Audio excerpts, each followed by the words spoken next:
31페이지부터 한번 볼까요? 31페이지. 자, 우리 흥선대원군입니다. 자, 일단 흥선대원군의 집권기 한번 떨어볼까요? 1863년에서 1873년까지.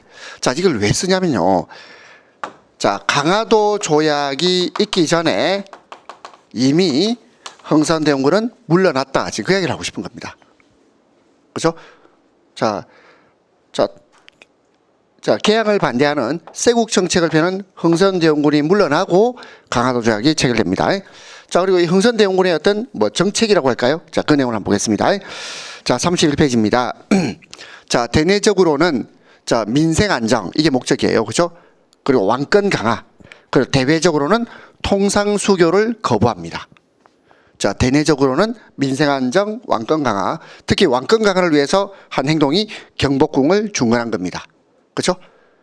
자, 지금 우리가 뭘 보고 있냐면 31페이지 셋째 줄을 보고 있습니다. 경복궁 중건. 자, 그다음에 민생 안정을 위해서 한 것이 이 민생 안정을 위해서 취한 제도 중에서 하나가 서원을 철폐한 겁니다. 그렇죠? 47개만 남기고 나머지 철폐. 그리고 삼정의 개혁을 시도했습니다. 그리고 양반에게도 포를 부과합니다. 양반에게도 군포를 부과했다. 호포제. 자, 이런 것들이 전부 민생 안정하고 관련되겠습니다. 자, 그럼 이제 대외적 정치로 한번 가볼까요? 자, 통상수교를 반대하고 있습니다. 그렇죠? 통상수교 거부 정책. 그리고 천주교를 탄압하고 있고요. 자, 그 다음에 이제 그 밑으로 내려와서, 자, 우리 서양 세력의 침입 이렇게 되는데, 자, 우리 근현대사에서 만약에 문제가 어렵게 나온다면, 결국 어떻게 나올 수 있냐면, 시대별로 이렇게 구분해서 이렇게 나열해봐라. 시대 순으로 나열해봐라. 이게 시험 문제가 될 수 있습니다.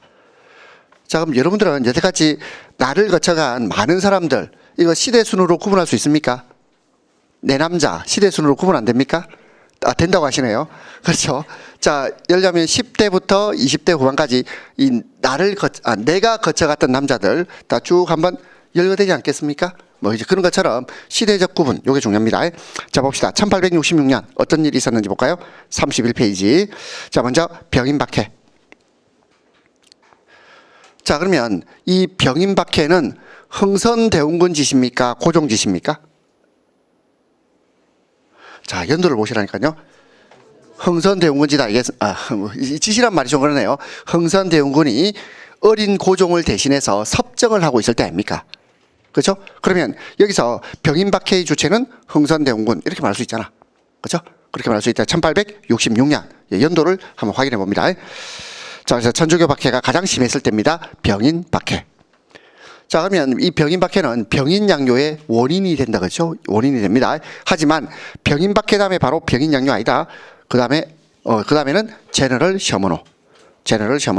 자, 미국 상선이 대동강에서 약탈하다가 걸려가지고 이게 결국 불태워진 사건. 이게 제너럴 셔먼호입니다. 자, 그 당시 평양도 감사 누구였죠? 예, 박지원의 손자 박규수. 자, 박규수입니다. 자, 그다음에 이제 병인양요가 있습니다. 자, 병인양요는 병인박해를 구실로 프랑스 함대가 쳐들어오죠. 강화도로 쳐들어옵니다. 자, 저는 계속 의문이 생기는 게 왜 하필 강화도입니까? 바로 한강 물줄기를 따고 경복궁을 점령했으면 지금 우리 프랑스만 하고 있을 수도 있잖아요. 그런 생각 안 해봅니까? 강화도로 올 이유가 없잖아. 강화도는 나름대로 이 진지도 구축돼 있고 이 포병들이 있는 데 아닙니까? 제 생각에는 바로 서울로 진격했다면 그럼 어떻게 됐을까? 그런 생각이 드는데요. 자, 그 다음에 그 밑에 자, 이제 병인양요 있고요. 그 다음에 자, 이제 오페르트 도굴 사건이 있습니다. 흥선대원군의 아버지 남영군 묘를 훼손한 사건입니다. 자, 오페르트 도굴 사건 있죠? 1868년. 이거 시험에 자주 나왔습니다. 왜냐하면 병인양요와 신미양요 사이에 어떤 일이 있었습니까? 이거 정말 출제가 많이 되었습니다. 그 다음에 이제 1871년 자, 신미양요 있습니다. 그렇죠? 신미양요. 그 다음에 척하비가 건립된다. 자, 척하비가 건립됩니다. 자, 우리 척하비 부산에 있습니까? 자, 부산에 있습니다. 부산에 저 용호동 쪽에 그 유해무유지 맞은편에 그 박물관 있잖아요. 시립박물관인가? 부산박물관 있죠? 그게 있습니다. 그게 입구에서 왼쪽 편 구석 쪽에 가면 이 척합이가 외롭게 지금 서 있어요. 자, 나중에 한번 보세요. 자, 우리 데이트 코스로 괜찮습니다. 그 앉아 있어도 되고요. 자, 데이트 코스 하시면 됩니다. 이 척합이가 건립돼 있다. 제가 뭘 말하고 싶냐면 척합이는 서울에만 건립돼 있다. 바로 틀린 말입니다. 전국 각지에. 자, 이런 게 아주 쪼잔하게 나올 수 있어요. 척합이는 전국 각지에 있다. 자, 이번에 서울지방직 문제에서 온 게 이런 게 있잖아요. 자, 우리 아간파천 이후 1년 뒤에 고종이 어디로 들어옵니까? 어디로 오죠? 황궁을 어떻게 하죠? 경운궁이죠. 경운궁으로 황궁합니다. 그렇죠? 그리고 황제 즉위식을 어디서 합니까? 경운궁 하면 틀린 말이죠. 황구단 또는 원구단. 자, 이게 시험 문제였어요. 아주 쪼잔하게 놓을 수 있습니다. 자, 마찬가지예요. 척합이도 전국 각지에 있었다는 것. 자, 실제로 시험에 나온 거 이거 있어요. 처국이 서울에만 설치되었다. 맞습니까? 아닙니다. 전국 각지에. 처국이 알죠? 아니, 비를 측정하는 기계 있잖아. 기구. 이것도 전국 각지에 설치됐습니다. 자, 그 다음에 이제 오른쪽에 그 사료 한번 보세요. 위정척사. 자, 우리 위정척사 운동과 관련해서 보니까 출전이 화서집입니다. 화서. 자, 화서 이항로입니다. 이항로. 자, 이항로. 최익현의 스승이죠. 이항로입니다. 척하 주전론을 펼쳤습니다. 자, 화서집 내용을 한번 읽어보십니다. 자, 그 다음에 이제 32페이지로 와서 이제 문호 개방입니다. 자, 우리가 서양가 최초로 문호 개방을 한 게 강화도 조약이죠. 맞습니까? 그럼 틀린 말입니다. 아니, 서양가 최초로 문호 개방은 조미수호 통상조약. 일본과 수교를 한 게 강화도 조약이고 일본은 서양이 아니잖아. 그래서 아주 졸렬하게 놓을 수 있습니다. 자, 일단 강화도 조약의 내용을 볼까요? 자, 세 개의 항구를 차례차례로 개항을 합니다. 자, 세 개의 항구가 뭡니까? 부산, 원산, 인천. 그렇죠? 부산, 원산, 인천. 그리고 이 강화도 조약은 대표적인 근대적인 조약이면서 불평등한 조약입니다. 그 지혜복권도 있죠. 그 다음에 그 밑에 조일수 수교 조교 부록 봅시다. 자, 이 부록도 1876년 같은 해에 체결됩니다. 그렇죠? 이 부록을 보니까 일본 외교관이 자유롭게 활동을 할 수 있다는 것. 그 다음에 개항장에서 일본인 거류 지역이 있고 이 거류 지역에서 거류지 무역을 할 수 있다는 것. 그렇죠? 자, 우리 개항장을 중심으로 10리 이내. 자, 10리 이내에서 무역을 할 수 있습니다. 그리고 일본 화폐가 유통됩니다. 자, 그 다음에 이제 통상장정. 자, 이 통상장정도 1876년입니다. 나중에 개정이 되지만 이건 개정되기 전이다. 개정되기 전 통상장정에 따르면 양국의 무제한 유출. 자, 설마 이걸 가지고 방공령 이러면 틀렸다. 방공령은 개정된 조일 통상장정이고 개정되기 전 조일 통상장정은 양국의 무제한 유출입니다. 그리고 관세가 없고요. 그리고 항구세도 없습니다. 무항세. 세 가지가 없다. 자, 그 다음에 이제, 자, 우리 조선책략이라는 단어 봅시다. 자, 이번에 1번 조선책략. 조선책략은, 자, 러시아 견제를 막기 위해서, 자, 우리 청나라 외교관이죠. 청나라 외교관 황준헌 또는 황준션이가 쓴 책입니다. 그렇죠? 조선책략. 이 조선책략을 누가 들고 옵니까? 김홍집. 2차 수신사 김홍집이가 들고 옵니다. 자, 그리고 이 조선책략을 고종이 유생들한테 이게 배포하거든요. 배포하면서 어떤 일이 일어납니까? 영남만인소 이렇게 기억하고 있습니다. 자, 어쨌든 조선 책략의 영향을 받아서 결국 미국과 수교를 하게 됩니다. 그리고 청나라 알선을 받습니다. 청의 알선으로 미국과 수교를 하게 된다. 그게 조미수호 통상조약이 되겠습니다. 1882년이죠. 그죠? 1882년. 이게 우리나라가 서양과 최초로 체결한 근대적 조약입니다. 그러니까 이게 내용을 보면 유리한 것도 있고 불리한 것도 있죠. 그래서 우리가 유리한 것은 일단 거중조정. 자, 거중조정은 어느 한쪽이 위기에 처하면 도와준다 이 말입니다. 위기에 빠진 나라를 도와준다는 뜻이고, 그리고 지혜법관 체국대우가 있습니다. 그 다음에 여기 요 책에는 없지만 관세에 관한 규정이 있죠. 자, 최초로 관세에 관한 규정, 관세 규정은 조미수호 통상조약에 있습니다. 자, 그 외에도 각국의 나라와 불평등한 조약을 체결합니다. 그리고 마지막으로 체결한 나라가 프랑스입니다. 프랑스랑 가장 늦게 체결하게 된다. 그 이유는 선교, 그죠? 포교 문제, 그죠? 천주교 포교 문제로 가장 늦게 프랑스와 체결하게 됩니다. 자, 그 다음 이제 오른쪽 사료를 보니까 강화도 조약에 대한 사료입니다. 읽어보시고. 자, 그 다음 이제 개화 사상입니다. 자, 우리 개화 사상은 우리가 실학의 영향을 받습니다. 특히 북학파 실학, 중상주의 실학자입니다. 그죠? 북학파 실학자의 영향을 받는다. 자, 그 다음에 또 이 개화 사상은 청해 양무운동이나 일본의 명치 유신 또는 메이지 유신의 영향을 또 받습니다. 그리고 우리나라 자체적으로도 개화론자들이 등장합니다. 그래서 동그라미 3번 보세요. 박규수. 아까 박규수가 누구라 그랬죠? 누구라 그랬죠? 박지원 손자, 평안도 감사. 자, 우리 박규수가 있고, 유홍기 있고, 오경석이가 있습니다. 자, 유홍기는 어떤 사람이죠? 직업이 의사, 의관입니다. 의사. 자, 갑자기 최근에 의사를 소재로 한 드라마가 있대요. 제가 깜짝 놀랐어요. 그 김래원이가 그렇게 멋있었습니까? 헬기에서 내리는데 와, 제가 보니까 비주얼이 장난이 아니대요. 아, 잘 모르시는 분, 우리 여성분들이 왜 그 사람을 좋아하는지, 그리고 또 그거를 바라보는 그 박신혜의 눈빛도 그 뭐 잡아먹을 듯이 그래 보고 있대요. 둘이 사랑하는 사이 같아요. 맞습니까? 아, 모릅니까? 아, 제가 그 부분만 유튜브로 한번 봤거든요. 아, 보고 이 드라마가 굉장히 인기가 많겠구나 이런 생각을 해봤습니다. 자, 유홍기가 그 이제 의사입니다. 의관. 그 다음에 오경석은 역관입니다. 자, 그래서 오경석이가 청나라에서 이제 책을 가져와 가지고 유홍기를 주면, 그러면 이 유홍기가 김옥균, 박용효, 홍영식, 서강범에게 교육을 시키는, 특히 이제 박규수 사랑방, 박규수 집에서 모여서 이제 공부를 했었어요. 물론 유홍기가 이게 교사 역할을 했는데 이게 일찍 죽거든요. 이 사람이 일찍 죽으면서 결국 박규수 집에 모여가지고 이제 개화 사상이 어떻게 보면 확대되는 그런 상황입니다. 그럼 뒤집어 말하면 오경석이 없었다면 갑신정변도 없었다, 이런 이상한 결론에 도달합니다. 왜냐하면 여기 있는 김옥균이나 박용효나 홍영식, 서강범, 특히 박용효는요 철종의 사위입니다. 이게 이번 서울지방지 문제였어요. 철종의 부마, 철종의 사위, 아니 왕족 아닙니까? 그죠? 6개월 살다가 자기 부인은 죽었지만 어쨌든 그래도 왕족이에요. 왕의 사위, 왕족이란 말보다는 왕의 인척, 왕족입니다. 그 다음에 이제 김옥균, 홍영식, 서강범, 공통점이 뭘까요? 과거 급제자입니다. 20대 과거 급제예요. 특히 김옥균은 장원급제입니다. 출세길이 열렸다 이 말이에요. 그리고 이 김옥균은 또 안동 김씨입니다. 세도 집안이에요. 자, 그럼에도 불구하고 자, 이 사람들이 개화 사상을 받아들이고, 그 개화 사상의 내용 중에 평등 사상도 있죠. 그래서 각종 신분제를 철폐하자 이런 주장을 하면서 갑신정변을 일으킵니다.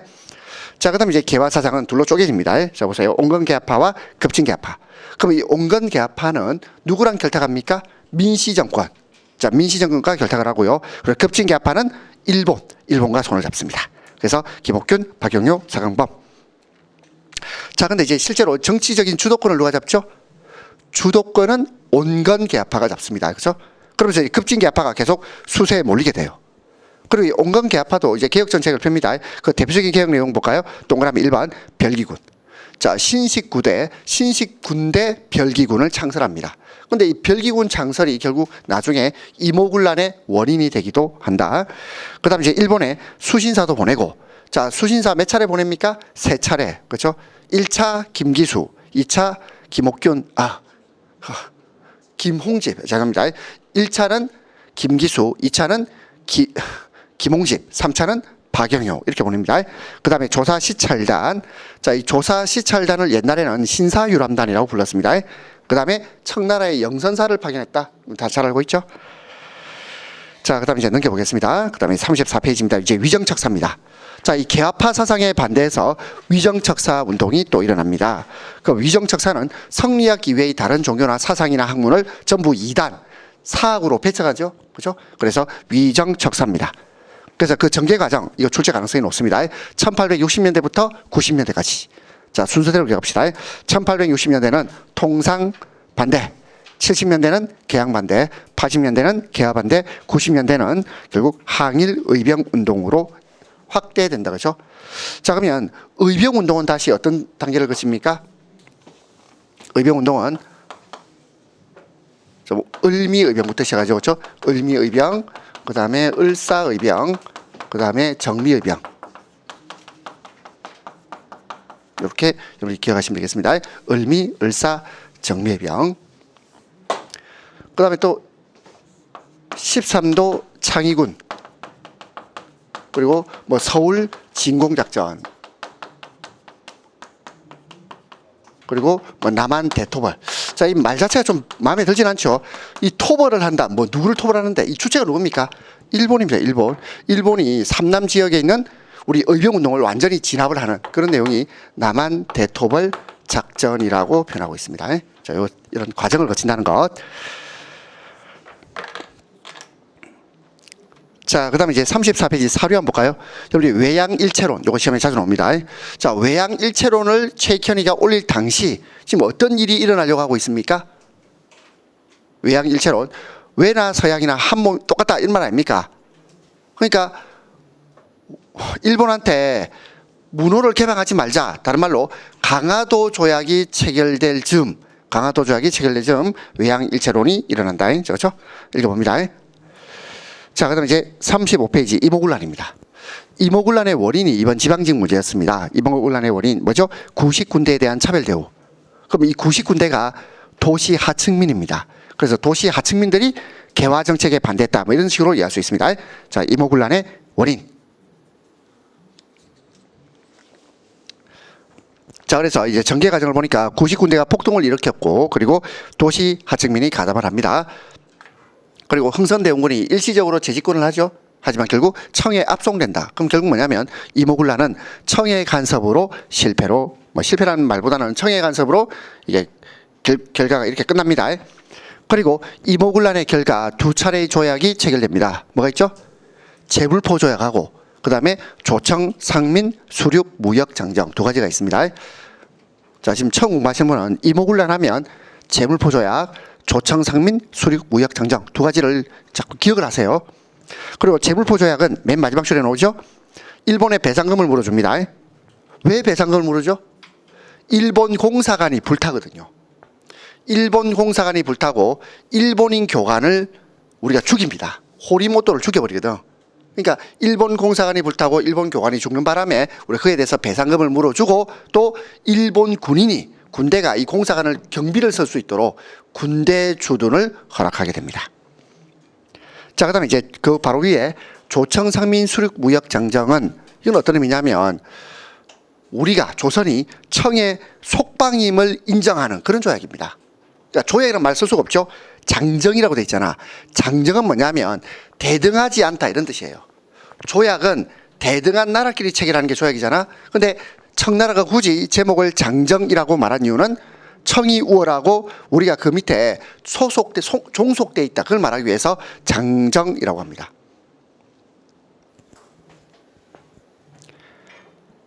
자, 그러면 이모군란의 결과 청의 간섭이 심화된다, 이런 말 느낌이 오죠? 넘어가겠습니다.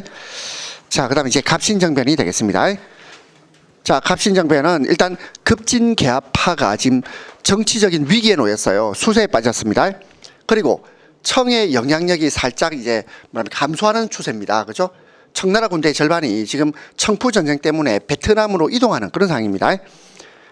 그리고 일본이 급진개합파를 지원해 주겠다고 약속을 했어요. 그러니까 처음부터 일본한테 손잡은 건 아니고 처음에 미국한테 이야기를 했는데 미국이 거부하거든요. 그래서 일단 일본과 손을 잡고, 그리고 우정국, 우체국이겠죠, 그렇죠? 우정국 축하연을 계기로 이제 민씨 정권을 이제 무너뜨리고 이 젊은 사람들이 이제 권력을 잡게 됩니다.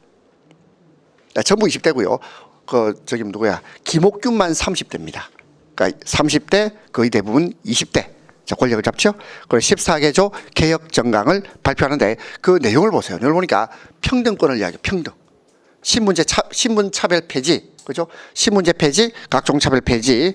그래서 봉건적인 악습을 폐지하고, 그리고 인민평등권을 확립하는 그런 내용을 가지고 있습니다. 자, 그러면 이 갑신정변이 추구하는 어떤 정치 체제 하면 입헌군주제입니다. 입헌군주제. 하지만 청이 다시 개입을 하죠.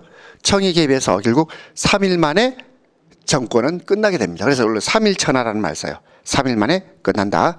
그리고 일반 민중과는 유리된 개혁이었습니다. 그러니까 일반 백성들이 전혀 동조를 안 해줬어요. 그리고 또 이 개혁의 내용을 보면 토지 제도에 대한 개혁은 전혀 없었습니다. 그러니까 일반 농민하고 완전히 떨어져 있다, 유리되어 있다 이 말이에요.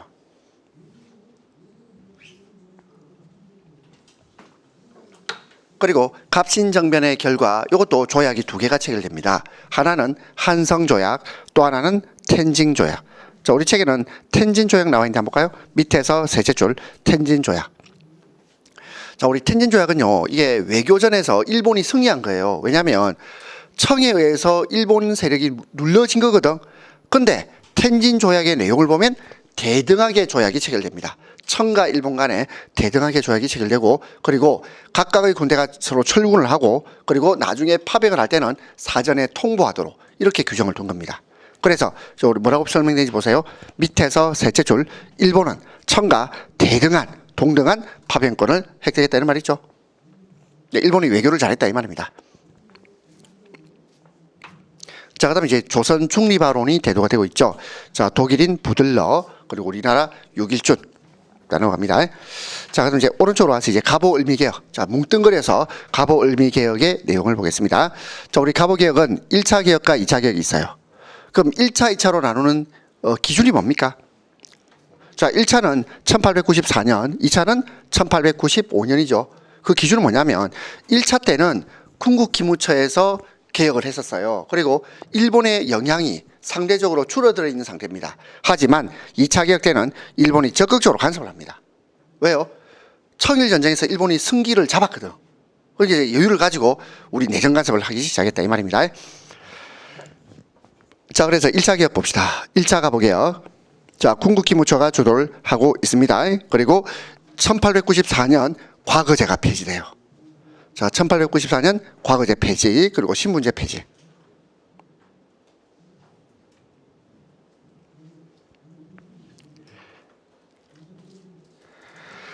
자, 그리고 이제 뭐 재정의 일원화, 뭐 조세 급납화, 자, 이런 내용 보이죠? 그리고 이 갑오개혁 때 은본위제를 시행합니다. 은본위제. 자, 그 다음에 이제 2차 개혁 볼까요? 2차 개혁 보니까 박용효 중심으로 이렇게 돼 있죠. 자, 이 말은 뭐냐면 이 박용효가 갑신정변을 실패로 끝내고 일본으로 도망가거든요. 도망갔다가 다시 이 국내로 돌아온 겁니다. 일본의 지원을 받아서 국내로 돌아왔어요. 그리고 이 박용효는 왕의 사위이기 때문에 함부로 건드릴 수 없잖아. 뭐 그런 사람입니다. 이 박용효 중심으로 2차 개혁이 이루어진다.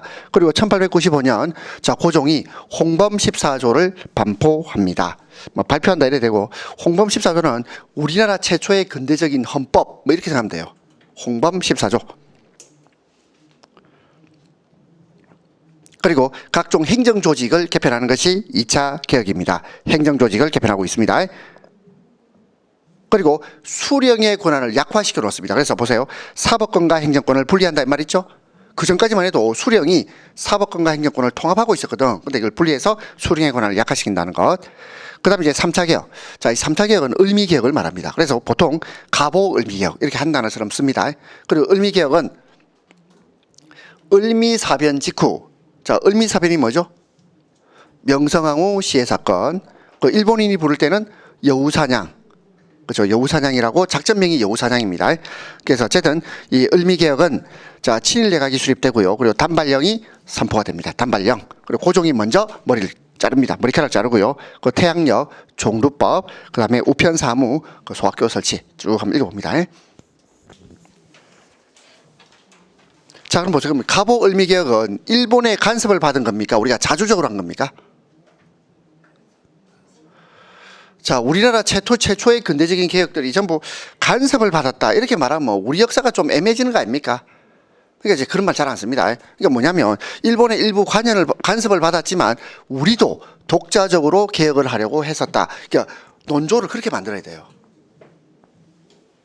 여러분들이 공무원 준비를 하기까지 부모의 적극적인 어떤 간섭이 있었습니까?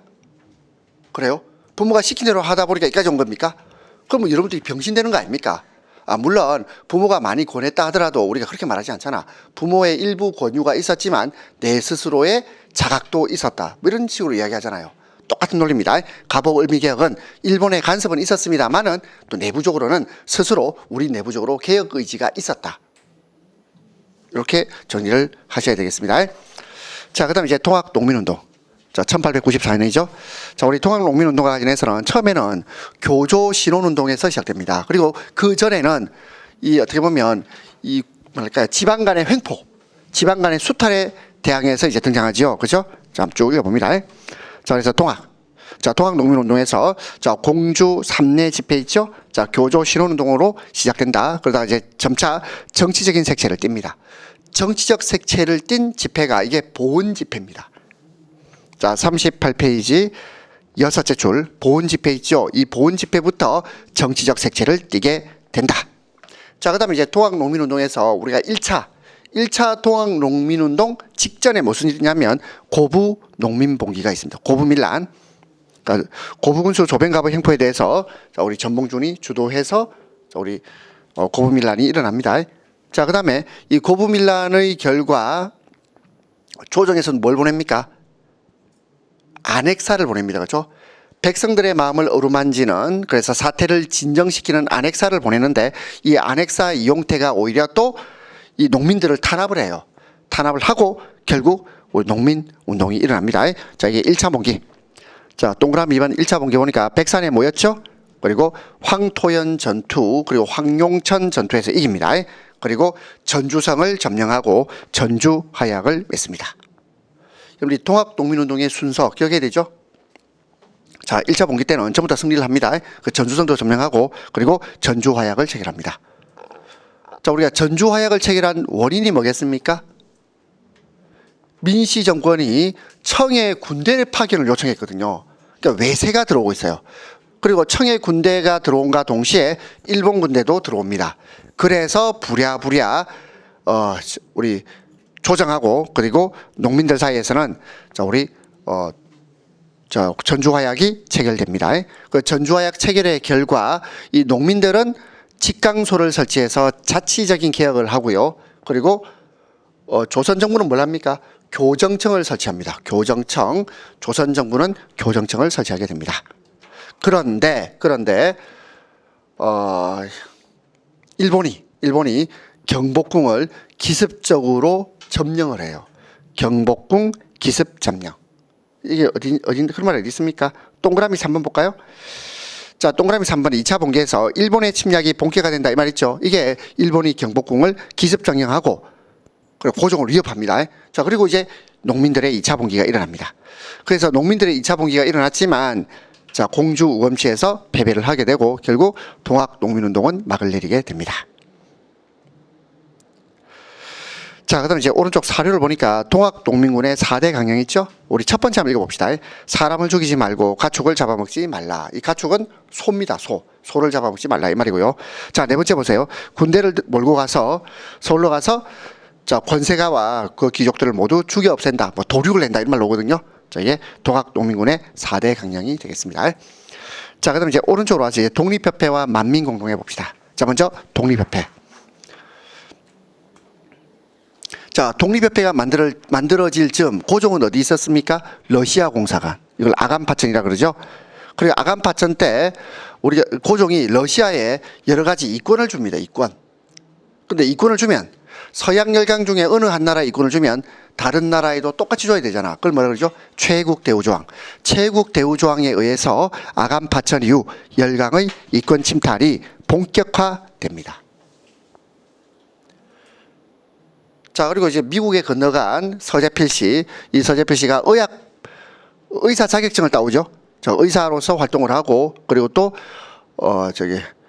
대통령 집안하고 결혼합니다. 대통령의 사촌, 자, 뮤리엘 암스트롱하고 결혼해요. 결혼하고, 그래서 이 국내로 다시 들어옵니다. 국내로 들어와서 고종의 지원을 받아서 독립신문을 먼저 만들고, 그리고 몇 달 뒤에 자기 집에서 독립협회를 만듭니다.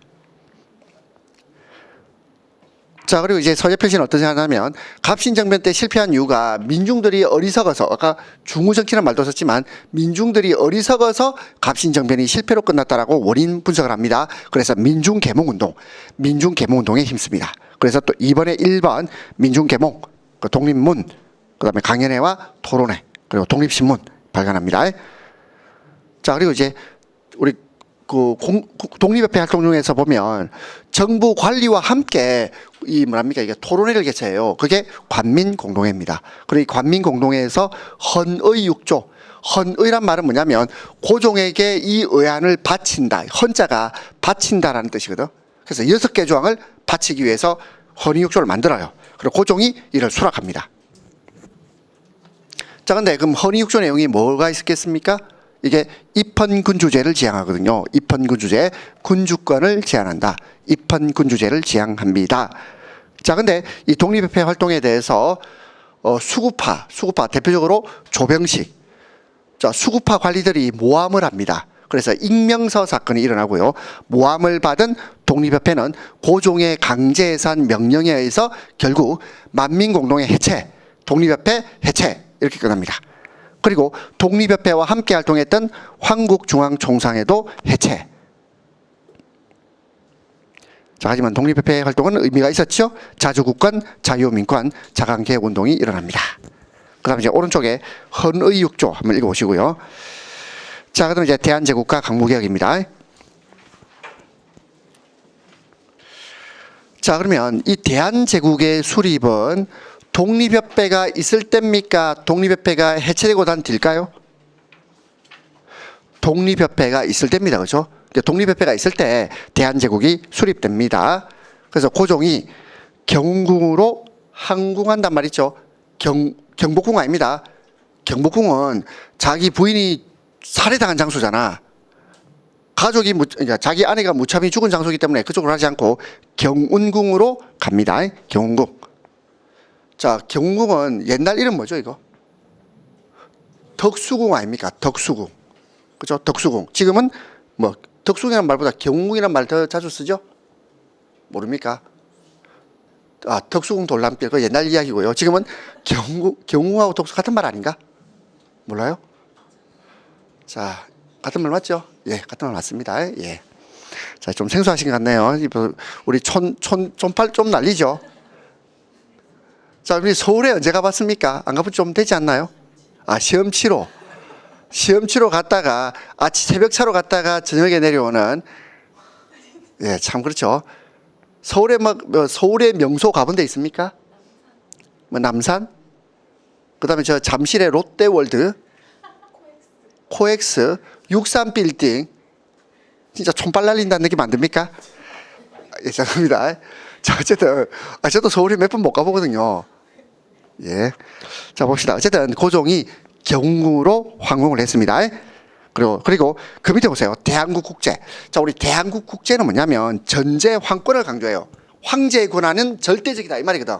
나는 위대하다 이런 뜻이에요. 그러면 대한국국제는 독립협회가 해산되고 난 뒤입니다. 여기 이제 말장난을 칠 수 있습니다. 대한제국은 독립협회가 있을 때 만들어졌는데 대한국국제, 자, 황제는 전능하다 이 말이거든.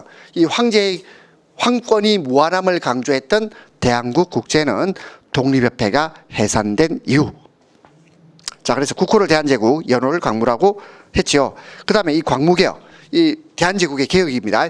이 광무개혁의 내용을 보니까 뭐라고 되어 있습니까? 구본신참. 자, 구본신참이란 말은 옛것을 근본으로 하고 새것을 참고한다 이 말입니다. 구본신참, 다른 말로 하면 점진적인 개혁 이 말이에요. 점진적인 개혁. 자, 그래서 각종 이제 개혁을 합니다. 보세요. 양전 사업을 하죠. 토지 조사 사업을 하고 지계, 소유권 증서를 발급해 줍니다. 지계. 그러면 지계를 발급한단 말은 지주제를 인정한단 말입니까? 부정한단 말일까요? 토지 소유권을 인정해 주는 제도가 지계거든. 그러면 지주 제도를 인정하는 거예요. 지계를 발급한다는 말은 지주 제도를 인정하는 겁니다. 그 상공업진흥책 쭉 읽어보세요. 하지만 근대로 지향하는 것에 역행하고 있죠, 그렇죠? 왜냐하면 이 권력을 국민들한테 되돌려줘야 되는데 오히려 그 권력을 황제가 독점하는 것이 대한제국의 내용입니다. 그래서 밑에서 둘째 줄 복고주의, 복고주의란 말 알죠? 옛날로 돌아간다 이 말입니다. 자, 그다음 이제 오른쪽 가서 이제 의병운동. 자, 의병운동 요 순서대로 기억해 봅시다. 을미, 을사, 정미. 자, 쭉 나와 있죠? 그리고 여기서는 원인, 배경, 그 결과 뭐 이런 걸 또 올리면 되겠습니다. 자, 먼저 원인 봅시다. 원인. 을미의병의 원인입니다. 이것은 을미사병과 단발령. 이렇게 하게 되겠죠? 자, 을미의병은 을미사병과 단발령이 원인이 됩니다.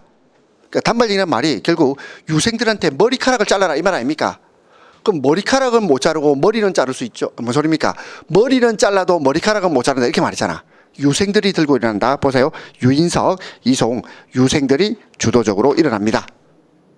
그럼 유생들이 주도가 되니까 고종이 해산 공고 조칙을 내리면 당연히 해산하겠죠. 고종 말을 잘 듣는다. 그 다음에 이제 을사의병. 을사의병은 을사조약 체결과 관련됩니다. 자, 을사조약은 결국 외교권이 박탈된다는 뜻이거든. 그렇기 때문에 이때는 일반 평민들도 막 등장합니다. 특히 평민 의병장들이 등장해요. 대표적으로 신돌석입니다. 그 다음에 이제 정미의병. 정미의병은요, 고종의 강제 퇴위하고 관련됩니다. 자, 고종의 강제 퇴위는 헤이그 특사 파견을 이유를 들어서 고종을 밀어내고 순종에게 왕권을 넘겨주는 그런 일제의 어떤 행위가 있었거든요. 그래서 고종의 강제 퇴위 그리고 군대 해산. 자, 군대를 해산한다는 말은 뭐냐면 이 해산된 군인들이 의병 활동에 참여한다. 그래서 의병 활동이 좀 더 군대 조직처럼 조직화된다는 걸 알 수 있습니다. 그리고 이제 서울 진공 작전을 펼쳤고요. 결국 실패로 끝나고 남한 대토벌 작전을 뒤집었습니다. 자, 끝까지 보시면 되고요. 그 다음 넘겨서 이제 애국개몽운동. 자, 애국개몽운동과 관련해서 애국개몽이란 말은 결국 뭐 실력을 양성한다 이런 말입니다. 내부적으로 실력을 양성하는 실력 양성운동 이런 개념인데요. 자, 주요 단체 봅시다. 요 중요한 단체가 나옵니다. 첫 번째 보안회. 아주 중요합니다. 자, 보안회. 자, 보안회 언제 만들어지죠? 1904년. 1904년 보안회 일제의 황무지 개강권 요구를 반대하고 있죠. 자, 그 다음에 헌정연구회. 자, 헌정연구회는 독립협회를 개성한 단체입니다. 헌정연구회는 독립협회를 개성했다. 1905년이고요. 1905년이고 입헌군주제를 지향합니다. 그리고 헌정연구회가 만들어질 당시에 1905년이니까 을사조약이 있었겠네. 그러니까 당연히 을사조약을 반대했겠지. 헌정연구회는 을사조약을 반대했겠습니다. 그 다음에 그 밑에 대한자강회. 자, 대한자강회는 1906년부터 1907년까지입니다. 그럼 1907년에 무슨 일이 있었죠? 고종이 강제 퇴위당하잖아. 그렇다면 대한자강회는 고종 강제 퇴위를 반대했겠죠. 자, 참 자세히 봅니다. 헌정연구회는 1905년도에 만들어지거든. 그러니까 을사조약을 반대하는 단체입니다. 그 다음에 대한자강회는 1906년부터 7년까지 존속된다. 그럼 7년에 왜 해산됐겠습니까? 고종 강제 퇴위 반대운동을 벌이다가 강제 해산된다. 대한자강회는 고종 강제 퇴위 반대운동을 펼치다가 결국 해산됩니다. 그 다음에 신민회. 자, 신민회는 1907년부터 1911년. 신민회는 비밀결사 조직입니다. 1907년부터 1911년까지. 그리고 1911년 어떤 사건이 있죠? 백오인 사건. 이 백오인 사건으로 결국 해체됩니다. 그리고 이 신민회 활동 내용 보세요. 비밀결사면서 공화정, 공화국가. 더 이상 입헌군 주제 아닙니다. 공화정체의 국가를 수립하기를 목표로 하고 있고, 그 다음에 뭐 실력 양성 운동. 우리 실력 양성을 어떻게 하면 실력이 양성되죠? 학교를 세우면 되잖아. 그래서 대성학교, 오산학교. 학교가 세워집니다. 신민회 활동 중에서 학교. 그죠? 대성학교, 오산학교. 그 다음에 또 회사가 세워집니다. 회사. 뭐 자기회사. 자기회사, 태극사관. 자기회사, 태극사관. 자, 이런 기억 못하겠는 사람은 그냥 학교 설립되고 회사 설립된다. 실력 양성. 그리고 해외 독립군 기지를 건설하죠. 그죠? 그 남만주, 서간도 남만주 지역에 삼원보, 신흥무관학교, 신흥강습소, 신흥무관학교, 신흥강습소가 세워집니다. 자, 그 다음에 그 밑으로 가서 뭐 주요 활동 보니까 뭐 서북학회가 있고 기호흥학회가 있습니다. 황성신문이 있고 대한매일신보가 있다. 자, 우리 황성신문과 대한매일신보의 공통점은요, 전부 1910년 폐간됩니다. 자, 밑에서 다섯째 줄, 황성신문이나 대한매일신보는 1910년 폐간된다는 것. 자, 그 다음에 이제 오른쪽으로 와서 이제 근대문화 볼까요? 자, 근대문화 보니까 근대문물이 있습니다. 뭐 박문국, 기기창, 전항국, 그리고 전신전하, 그리고 경인선, 경부선, 뭐 경의선 쭉 한번 읽어보세요. 하지만 이거 한계도 있습니다. 왜요? 자, 이런 근대 시설은 누구에서 만들어집니까? 서양의 기술과 자본. 우리가 서양에 종속될 수 있잖아. 그렇죠? 읽어봅니다. 자, 그 다음에 언론기관으로서 한성순보. 자, 한성순보는 우리나라 최초의 신문, 순한문 신문이죠. 그렇죠? 최초의 순한문 신문이 되겠습니다. 그 다음에 이제 독립신문. 자, 독립신문은 요거는 민중신문이면서 한글신문이고 영문판도 있습니다. 그 다음에 황성신문이 있고, 자, 황성신문은 국한문 혼용체, 그리고 일반 유생들을 대상으로 하고 있죠. 그 다음에 제국신문은 순한글신문, 순한글신문이면서 일반 대중과 부녀자들을 대상으로 하고 있습니다. 그 다음에 대한매일신보는 발행인이 영국인, 베델 영국인이 되겠다. 자, 근데 이제 일제는 신문지법을 만들어서 이제 신문 발행을 이제 신문의 어떤 발행과 간행을 통제하고 있습니다. 그 다음에 교육기관과 관련해서 고종이 교육 입국 조서를 발표합니다. 그렇죠? 그래서 근대적인 학교가 막 들어섭니다. 그 다음에 이제 국어 국사연구와 관련해서 국문연구소가 만들어집니다. 자, 지석영 시에서 국문연구소가 만들어진다. 그 다음에 국사연구와 관련해서 민족주의 사학자들이 등장합니다. 신채호와 박은식. 자, 이 두 사람은 반드시 놓을 수 있는 사람입니다. 그래서 이러이러한 내용을 들면서 누굽니까? 이렇게 물어볼 수 있습니다. 자, 그 다음에 이제 44페이지에 있는 내용. 자, 이거 보고 좀 보시겠습니다. 자, 지금 44페이지. 자, 우리 국권 피탈 과정 출제 가능성 아주 높습니다. 이거 순서대로 나열할 수 있어야 돼요. 자, 순서대로. 자, 먼저 첫 번째 1904년 한일의정서. 자, 우리 한일의정서의 내용이 뭐겠습니까? 지금 이게 시대적 배경이 러일 전쟁 중이에요. 러일 전쟁 중에 일본이 이 한반도에 있는 군사 요충지를 마음대로 사용할 수 있다는 내용을 담고 있습니다. 자, 물론 그 전에 우리는 중립선을 했거든요. 러일 전쟁이 일어날 것 같으니까 우리는 누구 편도 안 된다라고 중립선을 했는데 일본이 강제로 한일의정서가 체결되었던 그런 내용입니다. 그 다음에 이제 그 밑에 제1차 한일협약. 이걸 뭐라냐면 고문 통치라는 말이에요. 고문. 그래서 각각 행정각부에 고문이 파견됩니다. 자, 그 다음에 이제 세 번째, 이거 시험에 자주 나옵니다. 왜냐하면 을사조약이 체결되기 전에 어떤 서양인들의 묵인이 있었습니까? 이게 시험 문제입니다. 자, 을사조약이 체결되기 전에 먼저 미국이 묵인하죠. 카스라 테프트 미락. 미국이 묵인. 그 다음에 영국이 또 묵인하죠. 2차 영일동맹. 러시아가 묵인합니다. 포츠머스 강화조약. 포츠머스 강화조약은 러일 전쟁의 결과입니다. 러일 전쟁의 결과 포츠머스 강화조약. 자, 그래서 결국 을사조약이 체결되고, 을사조약이 체결될 때 을사조약의 부당성을 주장하기 위해서 미국에 헐버트를 보내죠.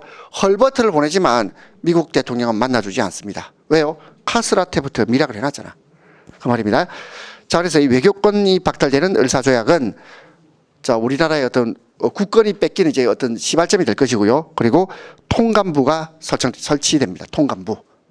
그래서 을사조약 이후에는 통감부가 설치되고 초대 통감의 2등 방문 이토 히로부미가 되겠습니다.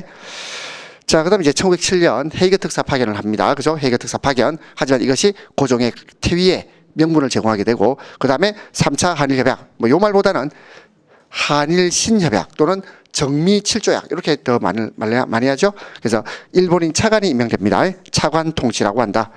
그 다음에 기후학서. 자, 감옥 사무하고 사법권을 넘겨줍니다. 그 다음에 1910년 국권 피탈 이렇게 됩니다.